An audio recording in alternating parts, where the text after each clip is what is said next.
मेरे यहाँ राष्ट्रीय स्वयंसेवक संघ की शाखा चलती थी। शाखा में तो खेल-कूद होता, लेकिन देशभक्ति के गीत होते थे। वो मन को जरा बड़ा मज़ा आता था, एक मन को छूता था, अच्छा लगता था।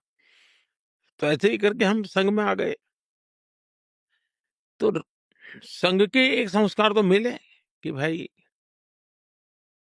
कुछ भी सोचो, करो, अगर वो पढ़ते हो तो भी सोचो कि मैं इतना पढूँ मैं देश के काम आऊँ। अगर व्यायाम करता हूँ, मैं ऐसा व्यायाम करो कि मेरा शरीर भी देश को काम आए। ये संघ के लोग सिखाते रहते हैं। अब संघ एक बहुत बड़ा संगठन है, शायद अब उसके 100 साल हो रहे हैं, ये 100वाँ वर्ष है और दुनिया में इतना बड़ा स्वयंसेवी संगठन कहीं होगा ऐसा मैंने तो नहीं सुना है। करोड़ों लोग उसके साथ जुड़े हुए हैं। लेकिन संघ को समझना इतना सरल नहीं है। संघ के काम को समझने का प्रयास करना चाहिए और संघ स्वयं तो एक पर्पज ऑफ लाइफ जिसको कहें, इसके विषय में आपको एक अच्छी दिशा देता है। दूसरा, देश ही सब कुछ है और जन सेवा ही प्रभु सेवा है। ये जो हमारे वेद काल से जो कहा गया है, जो हमारे ऋषियों ने कहा, जो विवेकानंद ने कहा, वही बातें संघ के लोग करते हैं। तो स्वयंसेवक को कहते हैं कि भाई तुम्हें संघ में से जो प्रेरणा मिली, वो 1 घंटा शाखा है, वो स्वयं नहीं, यूनिफ़ॉर्म पहनना वो स्वयं से संघ नहीं है।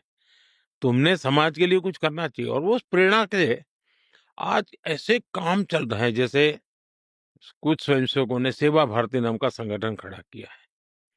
ये सेवा भारती जो गरीब बस्तियां होती है, झुग्गी झोपड़ी में गरीब लोग रहते हैं, जिसको वो सेवा बस्ती कहते हैं।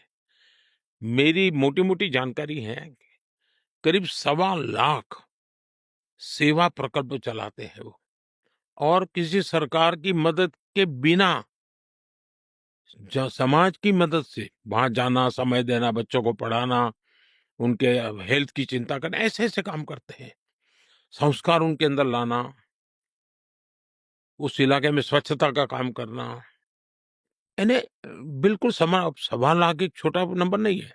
वैसे कुछ स्वयंसेवक हैं, संघ में से ही गढ़े हुए हैं, वो वनवासी कल्याण आश्रम चलाते हैं और वो जंगलों में आदिवासियों के बीच में रह करके आदिवासियों की सेवा करते हैं। 70,000 से ज्यादा वन टीचर वन स्कूल एकल विद्यालय चलाते हैं और अमेरिका में भी कुछ लोग हैं जो उनको लिए शायद $10 या $15 का डोनेशन करते हैं इस काम के लिए और वो कहते हैं कि एक कोका कोला नहीं पीनी है इस महीने, एक कोका कोला मत पियो और उतना पैसा ये एकल विद्यालय को दो।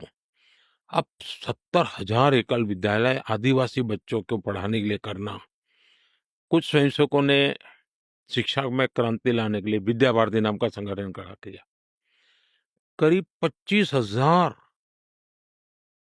स्कूल चलते हैं उनके देश में और 30 लाख से छात्रा एट अ टाइम होते हैं और मैं मानता हूं तक करोड़ों विद्यार्थियों को और बहुत ही कम दाम में पढ़ाई हो और संस्कार को भी प्राथमिकता हो, जमीन से जुड़े हुए लोग हो, कुछ न कुछ हुनर सीखे, समाज पर बोझ न बने, यानी जीवन के हर क्षेत्र में वे, चाहे महिला हो, युवा हो, इवन मजदूर, शायद उन मेंबरशिप के हिसाब से मैं कहूँ तो भारतीय मजदूर संघ है, शायद उसके 55,000 के करीब यूनियंस हैं शायद और करोड़ों की तादाद में उनके मेंबर्स हैं।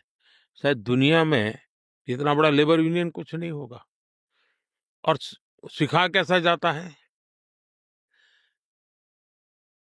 लेफ्टिस्ट लोगों ने मजदूरों की मूवमेंटों को बड़ा बल दिया। लेबर मूवमेंट जो लगे हैं उनका नारा क्या होता है? Workers of the world unite, दुनिया के मजदूरों एक हो जाओ, फिर देख लेंगे, ये भाव होता है। ये मजदूर संघ वाले क्या कहते हैं, जो आरएसएस की शाखा से निकले हुए स्वयंसेवक मजदूर संघ चलाते हैं, वो कहते हैं वर्कर्स यूनाइट द वर्ल्ड। वो कहते हैं workers of the world unite, ये कहते हैं workers unite the world. Unite the world. ये कितना बड़ा वाक्य, दो शब्दों में इधर उधर है, लेकिन कितना बड़ा वैचारिक बदलाव है। ये संघ की शाखा से निकले हुए लोग अपनी रुचि, प्रकृति, प्रवृत्ति के अनुसार जब काम करते हैं, तो इस प्रकार के गतिविधियों को बल देते हैं।